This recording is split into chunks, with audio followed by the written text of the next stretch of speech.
Boa tarde, queridos alunos. Hoje é dia 1º de outubro de 2024. Sejam muito bem-vindos à aula de resolução de questões do projeto Foco OAB. E hoje nós vamos trabalhar a resolução de questões de direito civil no direito das famílias e sucessões. Vamos ter uma tarde e noite muito maravilhosa e vamos direto ao ponto aqui. Falei para vocês sobre o nosso último encontro, sobre as 3 dicas para o sucesso, de uma mentalidade vencedora, de conhecimento, de leitura, oratória, redação, que é isso que a gente está fazendo aqui, né? Treinando para poder ser aprovado no exame da OAB. Uma ação, visão clara do futuro, onde nós queremos estar daqui a 1 ano, daqui a 5 anos, daqui a 10 anos, planejamento, produtividade e gestão do tempo. Sejam muito bem-vindos. Eu sou a professora Ana Cristina Pinheiro e sou advogada, sou professora da Edux com muita honra, com muita alegria, para compartilhar com todos vocês todo o meu conhecimento, para que nós possamos aqui revisar as questões de família e sucessões. Então vamos começar com a questão do 32º exame da OAB, que diz assim, ó: Joel e Simone se casaram em regime de comunhão total de bens em 2010. Em 2015, depois de vários períodos conturbados, Joel abandonou a primeira e única residência de 150 metros quadrados. Bom, aqui a gente vai começar a analisar que o regime de bens ele é super importante. Por quê? Porque o regime de bens é que vai organizar a parte financeira do patrimônio do casal. Tá? Então, o regime de bens é super importante. Comunhão total de bens é a comunhão universal de bens e depende de pacto antenupcial, porque o regime legal é o regime da comunhão parcial de bens. E aí tem que ter pacto antenupcial, só para a gente não esquecer disso. E aqui a informação é que a residência que eles moram, ela tem 150 metros quadrados. Isso importa? Também importa. Tá? Em área urbana que o casal havia adquirido mediante pagamento à vista com recursos próprios de ambos e não dá qualquer notícia sobre seu paradeiro ou intenções futuras. Então eles eram casados e o Joel saiu de casa sem deixar paradeiro, ou seja, abandonou o lar. E essa residência, que era imóvel onde o casal residia, tinha até 150 metros quadrados em área urbana. Em 2018, após Simone ter iniciado um relacionamento com Roberto, Joel reaparece subitamente notificando sua ex-mulher que não é proprietária nem possuidora de outro imóvel de que deseja retomar sua parte no bem, eis que não admitiria que ela passasse a morar com Roberto no apartamento que ele e ela haviam comprado juntos. Então, ele volta porque ela iniciou um outro relacionamento e aqui é uma hipótese, né, em que pode haver uso capião familiar por causa do abandono do lar. O artigo 1240-A do Código Civil prevê a possibilidade da uso capião familiar ou matrimonial quando ambos os cônjuges ou companheiros, porque isso também é estendido às uniões estáveis, quando eles compartilham uma propriedade. E aí, um abandona o lar, então o que ficou na posse do bem tem o direito de usufruir do bem. Então, 2 anos é o prazo para pleitear a uso capião familiar ou matrimonial, cujo imóvel não exceda 250 metros quadrados e eles são proprietários daquele bem, ou seja, eles compartilham propriedade, há um condomínio entre eles e aí pode haver essa possibilidade, né, de uso capião familiar. Ela pode, portanto, pleitear que ela fique com 100% do imóvel, uma vez que ela não é proprietária de outro bem. Então, a letra C é a letra correta. Como Joel deixou o imóvel há mais de 2 anos, Simone pode alegar uso capião da fração do imóvel originalmente pertencente ao ex-cônjuge. Então, ela pode pleitear essa espécie de uso capião, que é a chamada uso capião matrimonial ou familiar. Eu optei, gente, por fazer assim, de marcar a resposta correta, que aí a gente vai discorrendo sobre os temas e aí vocês já ficam sabendo, né, qual é a correção, e aí eu vou comentando com vocês a respeito do conteúdo que está sendo abordado aqui. Arlindo e Berta firmam pacto antenupcial, e aí a gente lembrando que o pacto antenupcial ele é necessário quando o casal opta por se casar por um regime diferenciado. O regime legal é a comunhão parcial de bens. E o regime também da separação obrigatória naquelas hipóteses do artigo 1641. Viúvo, sem inventário, divorciado sem partilha, maiores de 70 anos e aqueles que dependeram de suprimento judicial para se casar. Então, nesses 3 casos aqui que eu falei do 1641, incisos 1, 2 e 3, obrigatório o regime da separação. Separação legal. Para os demais, comunhão universal de bens, participação final nos aquestos e separação absoluta dependem de pacto antenupcial. E o artigo 1653 do Código Civil prevê que é necessário que esse pacto antenupcial seja realizado por escritura pública para ele ser válido, e para ele ser eficaz precisa haver o casamento. Então, olha só a questão. Então, eles fizeram um pacto antenupcial, preenchendo todos os requisitos legais, ou seja, fizeram por escritura pública, no cartório de notas, tá? Que é no cartório de notas que se faz o pacto antenupcial, e no cartório RCPN, que é o Registro Civil de Pessoas Naturais, é onde ocorre o casamento, no qual estabelecem o regime da separação absoluta de bens. No entanto, por motivo de saúde de um dos nubentes, a celebração civil do casamento não ocorreu na data estabelecida. Diante disso, Arlindo e Berta decidem não se casar e passam a conviver maritalmente, ou seja, eles fizeram o pacto antenupcial, o pacto é válido, mas o casamento não aconteceu. E aí eles passaram a viver em união estável. Diante disso, Arlindo e Berta decidem não se casar e passam a conviver maritalmente, ou seja, como se fossem casados. Após 5 anos de união estável, Arlindo pretende dissolver a relação familiar e aplicar o pacto antenupcial com o objetivo de não dividir os bens adquiridos na constância dessa união. Nessas circunstâncias, o pacto antenupcial é válido e ineficaz. Válido por quê? Porque preencheu os requisitos legais, foi firmado por escritura pública, mas ele não é eficaz porque o casamento não aconteceu. Então, para que desculpem, o pacto seja eficaz, é necessário que haja a celebração do casamento. E aqui, se eles fossem discutir essa questão, seria comunhão parcial de bens, porque eles passaram a viver em união estável. Então, aqui não teria eficácia o regime da separação absoluta de bens, porque o pacto não seria eficaz, porque o casamento não aconteceu.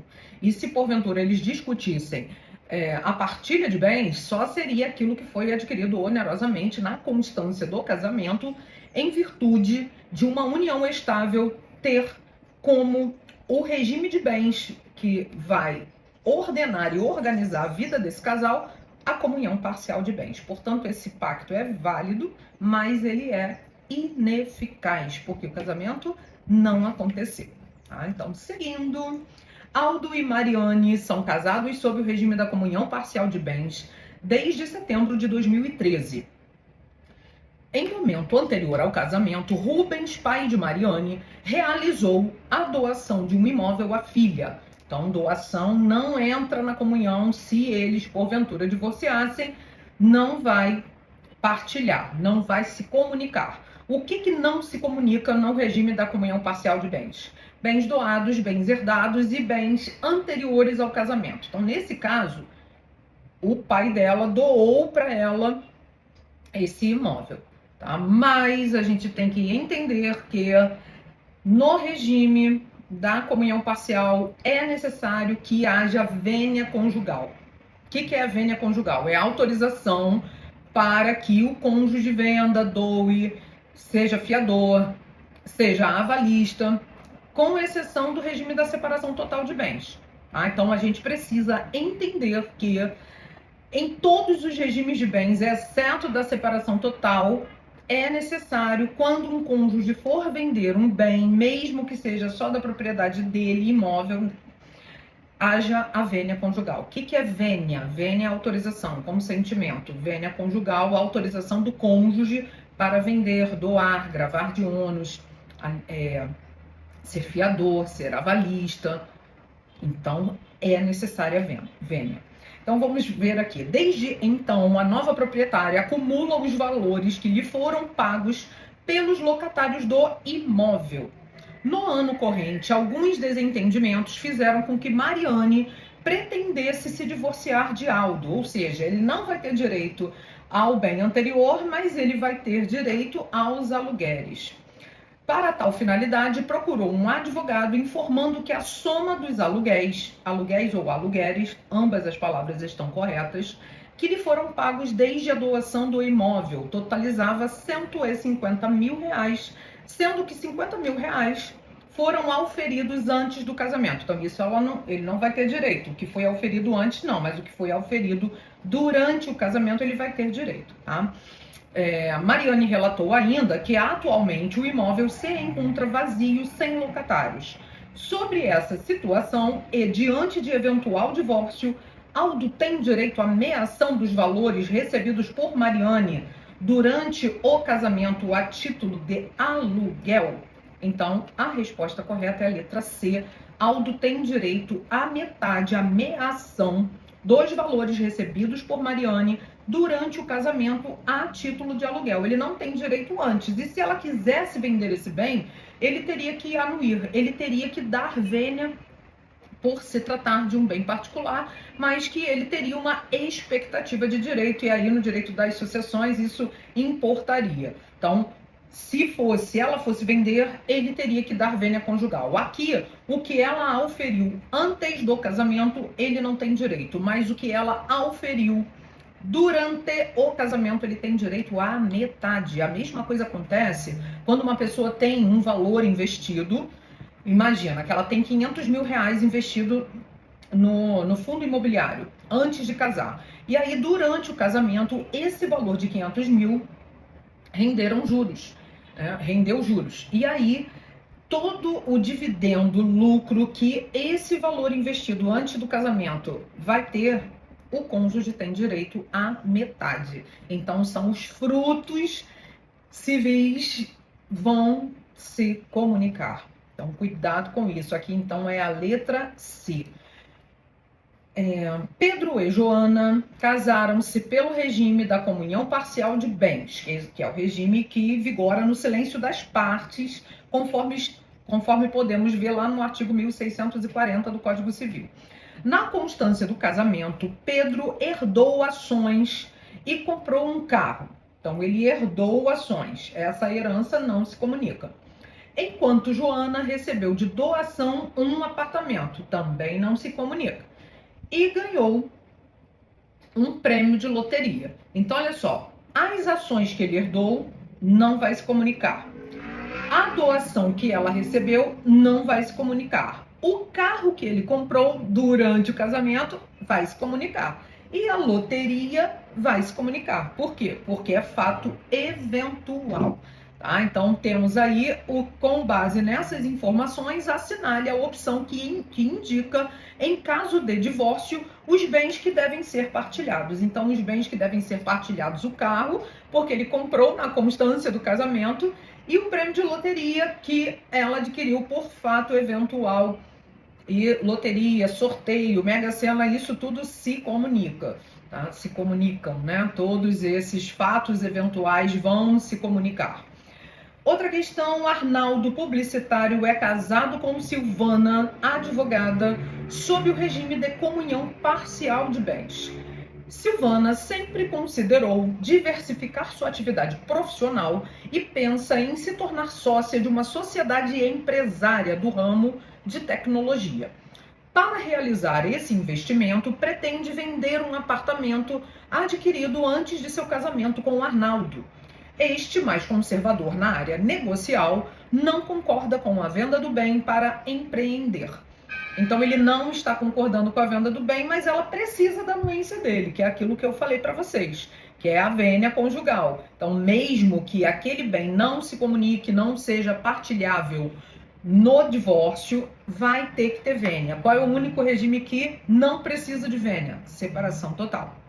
Então, aqui, a autorização de Arnaldo para alienação por Silvana é necessária por conta do regime da comunhão parcial de bens. Então, o artigo 1647 do Código Civil prevê a necessidade de vênia conjugal, que antigamente era chamado de outorga uxória ou outorga marital. Uxória porque era da esposa, né? E marital do marido. Mas como hoje nós temos também casamentos homoafetivos, uniões estáveis homoafetivas, então, por bem, vamos falar em vênia conjugal, tá? Então, aqui ele tem que autorizar, mesmo que o bem seja só dela. Por quê? Por força do artigo 1647. Ah, professora, mas aí se ele não tem um motivo justo para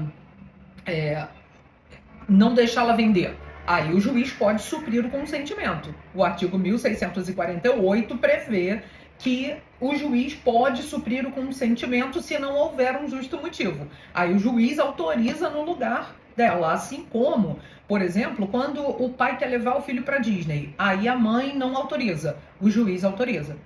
Então, existe o suprimento judicial de consentimento, assim como também quando uma pessoa que é maior de 16 e menor de 18, se ela quiser se casar, ela pode, mas tem que ter autorização de ambos os pais ou representantes legais. Se o pai autoriza e a mãe não autoriza, suprimento judicial de consentimento. Então, a gente tem a figura do suprimento judicial de consentimento, que o juiz vai suprir a autorização, o consentimento, a vênia necessária para que aquele negócio jurídico seja firmado.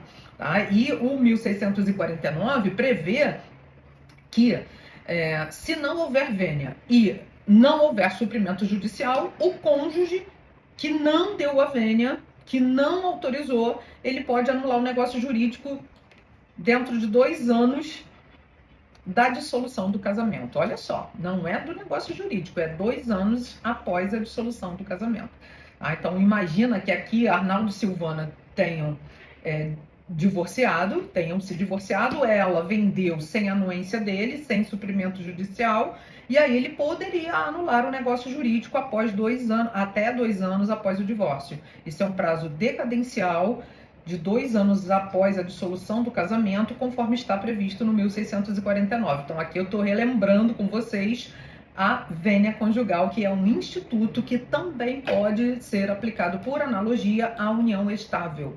Então, se a pessoa vive em união estável, também tem que ter vênia conjugal para fazer algum negócio jurídico, porque ela se declara em união estável e aí há uma necessidade da vênia conjugal. Então, a letra B, a autorização de Arnaldo para alienação por Silvana é necessária por conta do regime da comunhão parcial de bens, porque o único regime que dispensa a vênia conjugal é a separação absoluta de bens. Então, vamos ficar ligados, porque isso é muito importante. A FGV gosta de perguntar sobre vênia conjugal.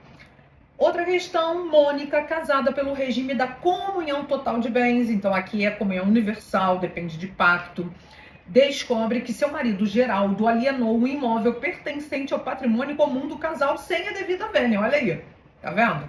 Então tem que ter vênia. O único regime que não precisa é a separação total. A descoberta agrava a crise conjugal entre ambos e acaba conduzindo ao divórcio do casal. Tempos depois, Mônica ajuiza a ação em face de seu ex-marido, objetivando a invalidação da alienação do imóvel. Sobre o caso narrado, assinale a alternativa correta. A alternativa correta, olha só a pegadinha da FGV. Então, cuidado com as pegadinhas. Por isso que a gente tem que prestar atenção nos detalhes. Então, aqui, antes de ver as questões, eu já sei que é um caso de possibilidade de invalidade do negócio jurídico. Por quê? Porque ele vendeu sem a anuência dela, sem a assinatura dela. Qual é o prazo que ela tem para anular? 2 anos. A partir de quando? Do momento em que foi celebrado o negócio? Não. Da dissolução do casamento. Né? Então, olha, por que eu falei que é pegadinha? Porque tem uma questão aqui, ó, que muita gente errou e assinalou a letra D de dado. Porque olha o que a letra D diz. Para que a pretensão de Mônica seja acolhida, ela deveria ter observado o prazo prescricional de 2 anos, a contar da data do divórcio. Está tudo certo, só não está certo. Não está certo o prazo prescricional, porque aqui não é prazo prescricional, é prazo decadencial. Olha que pegadinha feia, né? Então, a letra B de bola que é a correta. O fato de Mônica não ter anuído com a alienação do bem representa um vício que convalesce com o decurso do tempo. Na outra live que nós fizemos do Foco OAB, falando sobre direito civil, eu mencionei isso com vocês, porque os atos nulos, eles não convalescem. Os anuláveis, eles convalescem. O que é convalescer? Convalidar. Então, por exemplo, se os 2 anos se passaram e ela nada fez, o ato convaleceu, ou seja, ele foi convalidado. E aqui, como é que a gente vai saber se é direito, se é prescrição ou decadência? Prescrição tem a ver com a lesão ao direito subjetivo. E a decadência tem a ver com a sujeição e o direito potestativo. Mas a gente também tem uma regrinha, né, que é uma regrinha justamente para a gente entender e nunca mais errar prescrição e decadência, é que os prazos prescricionais estão no 205 e 206. E todos os prazos determinados fora dos artigos 205 e 206 são prazos de decadência. Tá? Então aqui o 1649 prevê 2 anos após a dissolução do casamento para pleitear a anulação do negócio jurídico sem vênia. Então é prazo decadencial. Por quê? Porque está fora do 205 e 206. Tá? Então vamos lembrar disso para que vocês nunca mais errem se o prazo é de prescrição ou de decadência. Tá? Então essa questão era uma questão fácil, mas as opções acabaram induzindo o examinado ao erro, por causa da palavra prescricional, porque está tudo certinho na letra D, menos o prescricional, que a gente teria que trocar por decadencial. Então prestem atenção sobre isso. Vamos lá. Outra questão. Aline e Alfredo, casados há 20 anos pelo regime da comunhão parcial de bens. Olha como é que a FGV também gosta de regime de bens. Então tem que estudar regime de bens, tá, pessoal? Eu tenho uma aula sobre regime de bens no YouTube, tá? O meu YouTube é esse aqui, Ana Cristina Pinheiro, Instagram, @prof. Ana Cris Pinheiro. Até a menina, 3 pessoas foram sorteadas, mas eu só entreguei o livro para uma. Eu ainda tenho que entregar o livro para as outras, né? Mas aí vocês me marquem lá no Instagram que eu vou sortear mais 2 livros hoje, tá? Do projeto que eu também coordeno, que é de reflexões femininas e reflexões masculinas. Então, marquem lá e falem assim, estou assistindo o Foco AB, coloca no Stories e me marca, @prof. Ana Cris Pinheiro. Então, vamos lá. Aline e Alfredo, casados há 20 anos pelo regime da comunhão parcial de bens, possuem um filho maior de idade plenamente capaz. Não obstante, Aline encontra-se grávida do 2º filho do casal, estando no 6º mês de gestação. Então, tem o nascituro. O que é o nascituro? Quem é o nascituro? Aquele que está para nascer. Ocorre que, por divergências pessoais, o casal decide se divorciar e se dirige a um escritório de advocacia, onde demonstram consenso quanto à partilha de bens comuns e ao pagamento de pensão alimentícia, inexistindo quaisquer outras questões de cunho pessoal ou patrimonial. Assinale a opção que apresenta a orientação jurídica correta a ser prestada ao casal. Então, aqui, eles têm um filho maior de idade, mas ela está grávida. Então, isso impediria de eles fazerem o divórcio extrajudicial. Os artigos 731 e 733 do CPC dizem, né, que o casal pode se divorciar no cartório desde que não tenha filhos menores, incapazes e haja consenso, tá? Porém, tem uma resolução atualíssima agora de 20 de agosto de 2024 que prevê, que é a resolução 571 de 2024, que prevê que pode haver divórcio dos casais no cartório se houver consenso, mesmo que tenha filhos menores. Isso era permitido aqui no Rio de Janeiro, mas agora com essa resolução 571 de 2024, isso se estendeu para o Brasil inteiro. Então, cuidado com essa questão. Tá? Eu creio que esse tipo de questão não vai ser abordada, né, por conta dessa mudança da resolução 571 do CNJ. Mas o que está no Código de Processo Civil 731 e 733 do CPC, como não estava vigendo ainda essa resolução 571, então vale aí a letra B de bola. Aline e Alfredo deverão ingressar com ação judicial de divórcio, uma vez que a existência de nascituro, quer dizer, ela está grávida, impede a realização de divórcio consensual pela via extrajudicial, ou seja, por escritura pública. Tá? Então, como eu falei, repito para a gente não esquecer.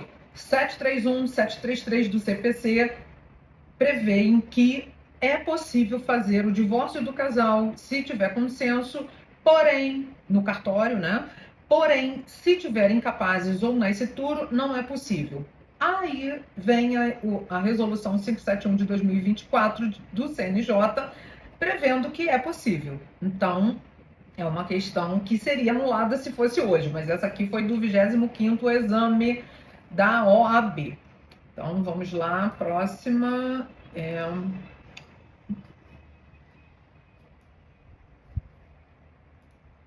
Mariana e Lucas estão casados há mais de 10 anos em regime da comunhão parcial de bens, outra de regime de bens. Recentemente, Mariana descobriu que Lucas vem mantendo uma relação extraconjugal com uma vizinha. A descoberta abalou profundamente o casamento e Mariana pediu o divórcio. Considerando a quebra do dever de fidelidade, Mariana alega que Lucas perdeu o direito sobre todos os bens do casal. Ou seja, ela entende que, apesar do regime de comunhão parcial de bens, o patrimônio construído ao longo do casamento não deverá ser partilhado. Sobre a hipótese apresentada, assinale a afirmativa correta. Bom, gente, a infidelidade nada tem a ver com a partilha de bens. Até porque a culpa foi extirpada da dissolução do casamento. Então, de quem é a culpa? Isso não vem ao caso, isso não vai importar na perda dos bens que tem direito numa eventual partilha, tá? Então é a letra B de bola, a discussão de culpa e culpados para o divórcio não é mais necessária e por isso a divisão de bens deve seguir as regras do regime escolhido no casamento. Então, divorciou, seja por qual foi o motivo, é cabível a partilha de bens dos bens que foram amealhados, dos bens que foram adquiridos na constância do casamento, dependendo do regime de bens. Então, atribuir culpa não seria o caso aqui para ele deixar de ter direito à partilha de bens. Tá? Então, isso não vem ao caso. Vamos lá. Salomão, solteiro e sem filhos, 65 anos, é filho de Lígia e Célio, que faleceram recentemente e eram divorciados. Ele é irmão de Bernardo, 35 anos, médico bem-sucedido, filho único do segundo casamento de Lígia. Salomão, por circunstâncias sociais, não mantinha contato com Bernardo. Em razão de uma deficiência física, Salomão nunca exerceu atividade laborativa e sempre morou com o pai Célio, até o falecimento deste. Com frequência, seu primo Marcos, comerciante e grande amigo, o visita. Com base no caso apresentado, assinale a opção que indica quem tem a obrigação de pagar alimento a Salomão. Então, essa obrigação vai ser do irmão, porque o artigo 1694 do Código Civil prevê que podem os parentes pedir alimentos uns aos outros que tiver necessidade, inclusive até o segundo grau colateral. Segundo grau colateral, irmãos. Tá? Então, letra C. Bernardo, no caso de necessidade de Salomão, deve arcar com alimentos por força do artigo 1694. Então, não vamos esquecer que alimentos são devidos entre parentes ascendentes, descendentes e até o segundo grau colateral, entre ex-cônjuges e ex-companheiros, dependendo da situação. Antônio, advogado, passou a residir com sua namorada Lorena em 2012, com o objetivo declarado pelo próprio casal de constituir uma união estável, ainda que não guarnecida por escritura pública. A partir de então, Antônio começou a participar do cotidiano de Lucas, filho de Lorena, cuja identidade do pai biológico a própria mãe desconhecia. No início de 2018, Antônio procedeu ao reconhecimento voluntário de paternidade socioafetiva de Lucas, com base no provimento número 63 de 2017. Lembrando que esse provimento 63 ele foi atualizado pelo provimento 83. Aí é possível fazer o reconhecimento da paternidade ou maternidade socioafetiva através de um procedimento administrativo junto ao RCPN, que é o Registro Civil de Pessoas Naturais, mas tem todos a anuírem, né? O pai biológico, a mãe biológica, o filho, o padrasto. E aí os quatro se dirigem ao cartório. Esse filho precisa ser maior de 12 anos para que haja essa possibilidade de reconhecimento socioafetivo. E aí, o que acontece? O nome do padrasto vai ser adicionado à certidão de nascimento daquele filho. Daí, todos os direitos e obrigações, tá? Então, ele vai ter direito à pensão de ambos os pais, ele vai ter 2 pais e uma mãe, ou 2 mães e um pai. Então, não pode ter 4, mas pode ter 2 pais e uma mãe. Por quê? Qual é a finalidade aí? De reconhecer o afeto e o relacionamento socioafetivo entre eles. Em meados de agosto de 2020, a convivência de Antônio e Lorena chegou ao fim. Diante desse cenário, Antônio comprometeu-se a pagar alimentos para Lucas, que estava com 13 anos de idade, até os 21 anos de idade do filho, no valor de R$ 2.500, mediante acordo homologado judicialmente. Então tá tudo bem. Porém, no final de 2020, Antônio recebeu a notícia de que o escritório de que ele é sócio perdeu um de seus principais clientes, fato cujo impacto financeiro gerou a redução de 30% dos seus rendimentos mensais, ou seja, houve uma modificação, uma alteração na possibilidade dele. Quando soube de tal notícia, Antônio procurou Lorena como representante legal de Lucas para fixar um valor mais baixo de pensão a ser pago ao menos durante um período, mas ela recusou-se a estabelecer um novo acordo. Ou seja, ele provou que houve uma alteração na possibilidade dele, então ele vai poder ajuizar uma ação de redução de pensão alimentícia. Então, é possível, havendo alteração no binômio necessidade, possibilidade, necessidade de quem recebe, possibilidade de quem paga, haver uma ação de revisão de alimentos, que é uma ação autônoma que vai ser distribuída para que haja essa revisão. Então, letra C, diante da mudança de sua situação financeira, Antônio poderá requerer ao juiz a redução do encargo alimentar. Por quê? Porque ele vai provar que houve uma alteração na possibilidade dele. Júlio César e Tayane foram casados por 8 anos e tiveram 2 filhos. Como a separação foi amigável, o casal achou melhor não realizar qualquer medida judicial, acordando verbalmente o valor da pensão alimentícia que seria paga em benefício dos menores, bem como o esquema de convivência parental. É possível fazer esse acordo extrajudicial? É possível. Entretanto, 3 anos após a separação, Tayane resolveu reajustar o valor da pensão alimentícia, o que não foi aceito por Júlio César. Como não conseguiram alcançar um acordo, já que Júlio César não pagou os valores solicitados, Tayane decidiu suspender o contato do pai com os filhos. Não pode fazer isso, né? Porque tem muitas mulheres que acham assim, olha, se o pai dos meus filhos não está pagando pensão, eu não vou deixar ele visitar. Não tem nada a ver uma coisa com a outra, tá? São questões distintas e independentes. Então, a guarda e a visita nada tem a ver com o pagamento da pensão alimentícia, tá? Então, é uma lenda urbana, né? Júlio César procura você como um advogado a fim de receber sua orientação. Então, aqui a orientação é a letra C. Tayane não pode impedir a convivência de Júlio César com os filhos em razão do não pagamento da pensão alimentícia nos valores que foram pleiteados, pois independentemente das questões pendentes com relação aos alimentos, a convivência dos filhos com os pais é um direito fundamental, é um direito dos filhos conviver com pai e com mãe. Inclusive, gente, semana passada eu gravei um vídeo falando do suicídio parental, que é o pai que escolhe se ausentar da vida dos filhos. E que isso também pode haver o homicídio maternal, né? Que é a mãe que mata o pai na vida dos filhos. Matar, que eu tô falando, é excluir, né? É afastar o pai dos filhos. Então, tem, infelizmente, tanto de um lado quanto do outro, a gente precisa prestar atenção nisso, tá? Então, aqui não tem nada a ver a questão dos alimentos com a visita. Não pode impedir a convivência dos filhos com o pai porque ele não está pagando pensão, por exemplo. Vamos lá.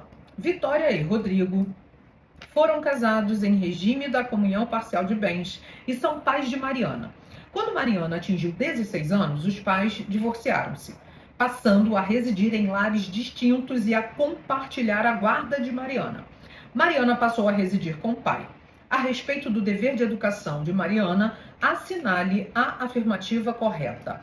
A afirmativa correta é a letra A. Caberá a Vitória e a Rodrigo, já que o dever de educação inserido nos deveres e direitos dos pais com relação aos filhos no exercício do poder familiar independe da situação conjugal de ambos. Ou seja, independente se são casados, se são separados, se nunca foram casados, é pai, é mãe, então ambos têm o dever de educar, criar, sustentar os filhos, conforme o artigo 1634 do Código Civil, que trata do poder familiar. João e Carla foram casados por 5 anos, mas com o passar dos anos o casamento se desgastou e eles se divorciaram. As 3 filhas do casal, menores impúberes, o que quer dizer isso? Menores de 16 anos, ficaram sob a guarda exclusiva da mãe, que trabalha em uma escola como professora, mas que está com os salários atrasados há 4 meses, sem previsão de recebimento. João vinha contribuindo para o sustento das crianças, mas estranhamente deixou de fazê-lo no último mês. Carla, ao procurá-lo, foi informada pelos pais de João que ele sofreu um atropelamento e está em estado grave na UTI do Hospital Boa Sorte. Como João é autônomo, não pode contribuir justificadamente com o sustento das filhas. Então aqui, gente, é um caso excepcional. Ele foi atropelado, está na UTI e ele é autônomo, acabou não contribuindo. Aí aqui cabe o quê? Uma obrigação avorenga, cabe uma ação contra os avós, porque a obrigação dos avós, ela não é solidária, ela é subsidiária, complementar. Tá? Então, a letra correta é a letra B de bola. As filhas podem requerer alimentos avoengos, claro, porque elas são as autoras da ação, representadas pela mãe, se comprovada a impossibilidade de Carla e de João garantirem o sustento das filhas. Então, a letra certa é essa, porque aqui cabe uma ação de alimentos contra os avós, e que isso chama-se obrigação avoenga. Júlio, casado com Isabela durante 23 anos, com quem teve 3 filhos, durante a audiência realizada em ação de divórcio, cumulada com partilha de bens proposta por Isabela, reconhece perante o juízo de família um filho havido de relacionamento extraconjugal. Posteriormente arrependido, Júlio deseja revogar tal reconhecimento. Não é possível, porque o artigo 1609 do Código Civil prevê que reconhecimento de filho é ato irretratável e irrevogável. Então, letra B, o reconhecimento de filho realizado por Júlio perante o juízo de família é ato irrevogável. Irrevogável e irretratável, conforme prevê o artigo 1609 do Código Civil. Então, reconheceu, está reconhecido, não pode voltar atrás, a não ser que tenha havido um erro, né? Aí é outra história. Então, o marido foi enganado porque a mulher engravidou e disse que ele era o pai. Aí, se ele provar que houve erro, dolo, aí ele pode vir a anular esse reconhecimento, mas isso é outro caso, tá? Mas só para vocês saberem que é possível que haja esse tipo de ação. Ana, que sofre de grave doença, possui um filho, Davi, com 11 anos de idade. Ante o falecimento precoce de seu pai, Davi apenas possui Ana como sua representante legal. De forma a prevenir o amparo de Davi em razão de seu eventual falecimento, Ana pretende que, na sua ausência, seu irmão João seja o tutor da criança. É possível? Ela vai fazer isso por um testamento. Isso está previsto também no artigo 1634 do Código Civil. A pessoa pode fazer um testamento nomeando alguém para cuidar do filho, caso ela venha a falecer antes da maioridade desse filho. Então, letra B de bola, testamento ou outro documento autêntico para nomear um tutor para representar esse filho. Então, é possível. Asdrúbal praticou feminicídio contra sua esposa Ermengarda, com quem tinha 3 filhos, 2 menores de 18 anos e um maior. Nesse caso, quanto aos filhos, assinale a afirmativa correta, letra B de bola. Asdrúbal perderá o poder familiar sobre os filhos menores. Por quê? Porque o pai que pratica um feminicídio, homicídio, lesão corporal contra a mãe dos filhos, ele perde o poder familiar em relação a esses filhos. Tá? Isso está previsto no artigo 1638 do Código Civil. E aí, os filhos menores, porque o maior de idade já extinguiu o poder familiar. Né? Quando é que extingue o poder familiar? Com a maioridade, com a morte, com a adoção. Então, o artigo também fala sobre a extinção do poder familiar, 1635. Tá? Então, aqui ele perderá o poder familiar sobre os filhos menores por ato judicial, porque aí depende de uma ação judicial. Carla, de 11 anos de idade, com os pais destituídos do poder familiar, cresce em entidade de acolhimento institucional faz 2 anos, sem nenhum interessado em sua adoção habilitado nos cadastros nacional ou internacional. Sensibilizado com a situação da criança, um advogado que já possui 3 filhos, sendo um adotado, deseja acompanhar o desenvolvimento de Carla, auxiliando-a nos estudos e a fim de criar vínculos com a família, levando-a para casa nos feriados e férias escolares. De acordo com o Estatuto da Criança e do Adolescente, de que forma um advogado conseguirá obter a convivência temporária externa de Carla com sua família? Apadrinhamento. Letra D de dado, apadrinhamento. Quando eu dou aula de família, eu falo sobre o apadrinhamento que está previsto no artigo 19b do ECA, né, que tem a adoção e tem o apadrinhamento, que é uma forma de conviver e de custear, de conversar, de alguma maneira fazer a diferença na vida daquela criança ou daquele adolescente que está institucionalizado. Então, existe a figura do Instituto do Apadrinhamento, conforme artigo 19b do Estatuto da Criança e do Adolescente. Augusto e Raquel casam-se bem jovens, ambos com 22 anos. Um ano depois, nascem os filhos do casal, 2 meninos gêmeos. A despeito da ajuda dos avós das crianças, o casamento não resiste à dura rotina de criação dos 2 recém-nascidos. Augusto e Raquel separam-se ainda com os filhos em tenra idade. Tenra idade é quando eles são muito pequenininhos ainda, né? Indo as crianças residir com a mãe. Raquel, em pouco tempo, contrai novas núpcias. Augusto, em busca de um melhor emprego, muda-se para uma cidade próxima. A respeito da guarda dos filhos, com base na hipótese apresentada, assinale a afirmativa correta.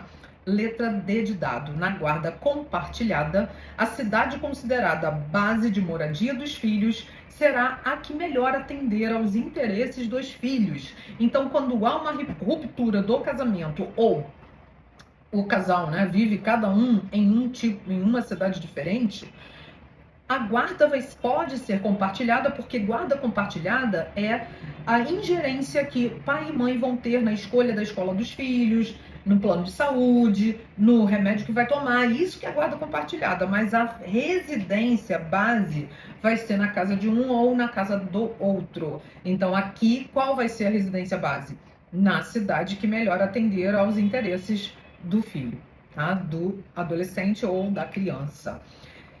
É uma pena, né? Que não dá pra gente falar muita coisa, porque são muitas questões. Então eu trouxe aqui muitas questões de família e sucessões. Mariana e Maurílio são filhos biológicos de Aldo. Este, por sua vez, nunca escondeu ser mais próximo de seu filho Maurílio, com quem diariamente trabalhava. Quando do falecimento de Aldo, divorciado na época, seus filhos constataram a existência de testamento que destinou todos os bens do falecido exclusivamente para Maurílio. Pode? Não pode. Por quê? Porque ele tem outros filhos. Então, a Mariana e o Maurílio, né? Mas ele não pode destinar tudo para um só. Então, tem que resguardar pelo menos a metade. Ele pode fazer o que ele quiser. E a outra metade dos dois filhos. Então, um filho ficaria com 50% e os outros 50% divide pelos dois. Então, o Maurílio poderia ficar com 75% e a Mariana com 25%. Então, vamos ver aí qual é a opção correta. Letra D de dado: deverá haver redução da disposição testamentária, respeitando a legítima de Mariana, herdeira necessária, que corresponde a um quinhão de 25% da totalidade da herança. Relembrando, legítima é 50% que cabe aos herdeiros necessários, que está lá no 1846. E quem são os herdeiros necessários? Ascendentes, descendentes, cônjuge ou companheiro. Esses são herdeiros necessários e eles têm direito a 50% dos bens do falecido. E os outros 50% ele faz o que ele bem entender. Então, como ele fez um testamento destinando 100% só para um filho, vai haver redução das disposições testamentárias. E aí, o Maurílio fica com 75% e a Mariana com 25%. Que aconteceu no testamento do Zagallo, né? Que ele deixou 50% para o filho caçula, o filho 4, e os outros 50% divide por 4. Então, é assim que a gente vai ver o testamento. Então, o testamento eu posso fazer para quem eu quiser, mas eu tenho que resguardar 50% para os herdeiros necessários. Então, no caso do Zagallo, ele deu 50% para o filho 4 e os outros 50% dividiu pelos 4. Então, aquele filho 4, caçula, ele ficou com 50% mais a quarta parte dos outros 50%. Arnaldo faleceu e deixou os filhos Roberto e Álvaro. No inventário judicial de Arnaldo, Roberto, devedor, quanto mais na praça, quanto mais é reincidente, renunciou à herança em 5 de novembro de 2019, conforme declaração nos autos.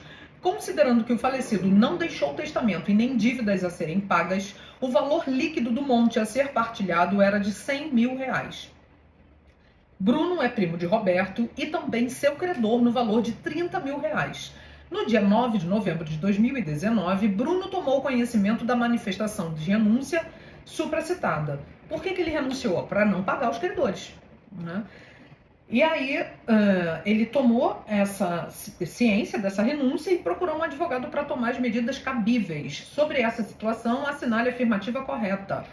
Letra D de dado: Bruno poderá, mediante autorização judicial, aceitar a herança em nome do Roberto no limite de seu crédito. Por quê? Por que ele renunciou à herança? Para não pagar os credores. Então, o credor dele aceita no lugar dele. Então, aquele valor que ele renunciou vai para o credor dele. Professor, e o resto que ele renunciou? Aí o resto volta para o acervo hereditário, né? Porque ele estava devendo 30 mil e ele renunciou aos 100 mil. Então, paga os 30 mil ao credor e os outros 70 vai para o herdeiro, vai para o Monte Mó, né? Por quê? Porque ele renunciou a tudo. E aí o credor dele aceitou o valor que ele estava devendo. Juliana, Lorena e Júlia são filhas de Hermes, casado com Doris. Recentemente, em razão de uma doença degenerativa, Hermes tornou-se paraplégico e começou a exigir cuidados maiores para a manutenção de sua saúde. Nesse cenário, Doris e as filhas Juliana e Júlia se revezavam a fim de suprir as necessidades de Hermes causadas pela enfermidade. Quanto a Lorena, esta deixou de visitar o pai após perder o movimento das pernas, recusando-se a colaborar com a família, inclusive financeiramente. Diante desse contexto, Hermes procura você como advogado para saber quais medidas ele poderá tomar para que, após a sua morte, seu patrimônio não seja transmitido a Lorena. É possível excluí-la? É possível. Por quê? Porque ela está negando a se comprometer com a enfermidade dele. Então, letra D de dado, é possível que Hermes disponha sobre deserdação de Lorena em testamento. O artigo 1814 do Código Civil, ele trata da indignidade. E os artigos 1962 e 1963 tratam de deserdação. Então, os mesmos casos de indignidade podem também servir para deserdação. Só que a deserdação de um herdeiro tem que ser feita por um testamento e expondo o motivo pelo qual aquele pai está deserdando aquele filho, ou aquele filho está deserdando aquele pai. Porque pode haver deserdação de ascendente para descendente, de descendente para ascendente. Tá? Então, 1962, 1963. Então, é possível que Hermes disponha sobre deserdação de Lorena em testamento, indicando expressamente o seu desamparo em momento de grave enfermidade como causa que justifica esse ato. Então, ele tem que expor o motivo pelo qual ele está deserdando. Mateus, sem filhos, casado com Jane no regime de comunhão parcial de bens, falece após infarto fulminante. Aqui a FGV errou, né? Eu tinha que ter colocado SIC ali. SIC é quando eu estou transcrevendo algo que está escrito de forma errada. Então, o correto é infarto fulminante. De seu parentesco em linha reta são ainda vivos Carlos, seu pai, e Irene, sua avó materna. A partir da situação acima, assinale a opção que indica a sucessão de Mateus. Então, isso aqui é uma questão que valeria muito a pena a gente ter um quadro para explicar, né? E tempo para a gente poder desenvolver essa questão. Mas a questão correta é a letra D de dado, serão herdeiros Carlos e Jane, esta herdeira concorrente, porque a esposa, o cônjuge, vai concorrer sempre com os ascendentes, porque ele não tem filhos, né? Então, Mateus morreu sem filhos, mas ele tinha uma esposa e tinha avós, né? Então, vai concorrer com o quinhão igual ao que caberá a cada um. Tá? Então, ela tem a meação como cônjuge e ela vai concorrer com a avó materna, né? Como é que é? Vivos, Carlos, seu pai, e Irene, sua avó materna. Só o Carlos é que vai herdar, a avó não vai herdar, tá? Por quê? Porque não há direito de representação na classe dos ascendentes. Não há direito de representação na classe dos ascendentes. Então, quem é que vai herdar? Carlos e Jane. Tá? O Carlos, que é o pai do Mateus, e a Jane, que é a esposa dele. Tá? Então, a avó não vai entrar porque não há direito de representação na classe dos ascendentes. Ana, sem filhos, solteira e cujos pais são pré-mortos, ou seja, morreram antes, tinha os dois avós paternos e a avó materna vivos, bem como dois irmãos, Bernardo, Germano, Germano quer dizer bilateral, mesmo pai, mesma mãe, e Carmen, unilateral, só do pai ou só da mãe. Ana falece sem testamento, deixando herança líquida no valor de R$60 mil. De acordo com os fatos narrados, assinale a afirmativa correta, letra B de bola. Seus avós paternos receberão cada um R$15 mil e sua avó materna receberá R$30 mil por direito próprio, porque ela não tem filhos, então não tem descendentes. Os pais são pré-mortos. Dois avós paternos, uma avó materna. Então, na classe dos ascendentes, não tem direito de representação, mas como os pais são pré-mortos, os avós herdam. Mas os avós, eles vão herdar pela linha materna e pela linha paterna. Então, não vai dividir por 3, vai dividir por 2. Então, vai dividir por 2. Dois avós recebem 15 mil cada um e a outra avó do outro lado vai receber 30 mil, tá? Então, é porque, nesse caso, os pais são pré-mortos e tem os avós, só que não tem os 4 avós. Se tivesse os 4, cada um ia receber 15.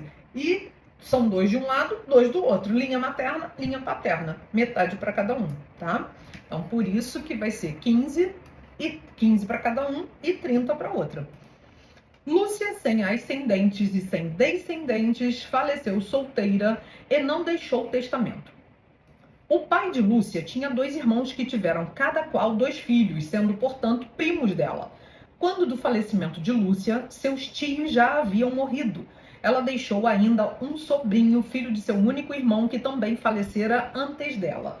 Sobre a sucessão de Lúcia, de acordo com os fatos narrados, assinale a afirmativa correta. Então aqui ela não deixou descendente, nem ascendente, nem cônjuge ou companheiro. Então quem herdam? Os colaterais, na ordem da vocação hereditária, de acordo com os graus.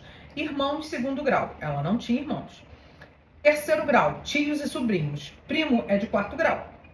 Mas se concorrer, se tiver tios e sobrinhos que são de terceiro, os sobrinhos preferem aos tios. Os sobrinhos preferem aos tios de acordo com o artigo 1843. Então aqui quem vai herdar? Quem vai herdar é o sobrinho, que é o único herdeiro chamado à sucessão e herda por direito próprio. Direito das sucessões é complexo, né? Vamos lá. Maria Cristina era casada com Roberto, falecido no início de 2022, sem deixar testamento, sob o regime da separação convencional de bens. O casal sempre viveu em um imóvel de propriedade de Roberto com seus 2 filhos, Alcino e Valério, que não moram mais com os pais. Roberto deixou, além do referido imóvel residencial, alguns investimentos e outro imóvel de natureza comercial. Sobre o direito real de habitação do cônjuge sobrevivente, assinale a afirmativa correta.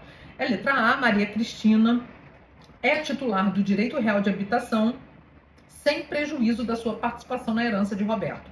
Por quê? Porque o direito real de habitação ele está previsto no artigo 1831 do Código Civil e o cônjuge sobrevivente, independente do regime de bens e independente da participação que tenha nesse imóvel, seja a título de meação ou de herança, vai ter o direito real de habitação, desde que esse imóvel tenha sido destinado para a moradia da família e seja um imóvel residencial. Então, aqui era um único imóvel residencial, ele tinha investimentos e um imóvel comercial. Então, ela tem o direito real de habitação. E isso também, o direito real de habitação, os companheiros também têm, tá? Parágrafo único do artigo 7º da Lei 9278 de 96, que é a Lei da União Estável.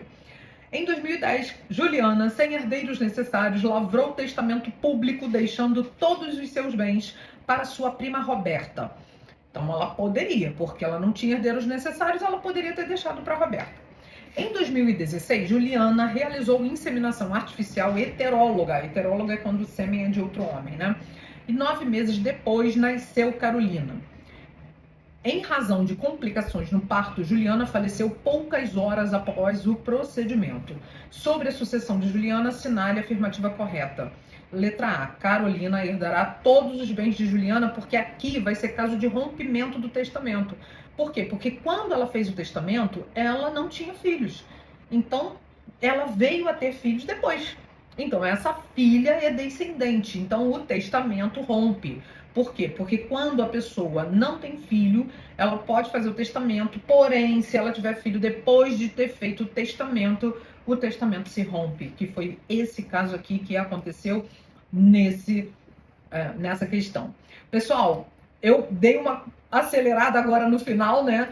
Porque são muitas questões, mas eu espero que vocês tenham gostado, que vocês tenham aprendido bastante, revisado, oxigenado os ares. E aí, vamos lá. Preparando para o exame da OAB, revise o material mais próximo do dia que você teve contato com ele do que próximo ao dia da prova. Papel e caneta para anotações e construções de resumos. Seja o professor de alguém. Poder das palavras, tudo que você falar, ouvir e ler irá afetar as suas ações. Então, nada de pensamento negativo. Nós somos o que nós queremos ser e nós não temos ideia do que ainda podemos ser. Então, foco OAB aqui para você ser muito bem sucedido. Contem comigo. Vamos fazer um cronograma, rotina de estudos, videoaulas, responder questões pertinentes ao tema estudado, respostas comentadas, simulados reais dos exames anteriores, treinar mente, corpo e foco, se acostume com o critério da FGV. Não se cobre tanto, diminua a ansiedade, são 3 exames por ano, você vai ser bem sucedido. No 9º período você já pode se inscrever e já pode realizar o exame. Tenha uma rede de apoio e compartilhamento, conforme nós estamos fazendo aqui. Se inspire em alguém que te motive. Não mude o gabarito, confie no que você marcou. Separe um local adequado para você estudar, um pensamento e uma energia e um objetivo só, ser aprovado. Somos do tamanho dos nossos sonhos. e os nossos sonhos não têm limites. Por quê? Porque o universo é o limite, porque é de infinitas possibilidades e nós podemos ser tudo que nós quisermos ser. Muito obrigada, bons estudos e muito sucesso para todos vocês!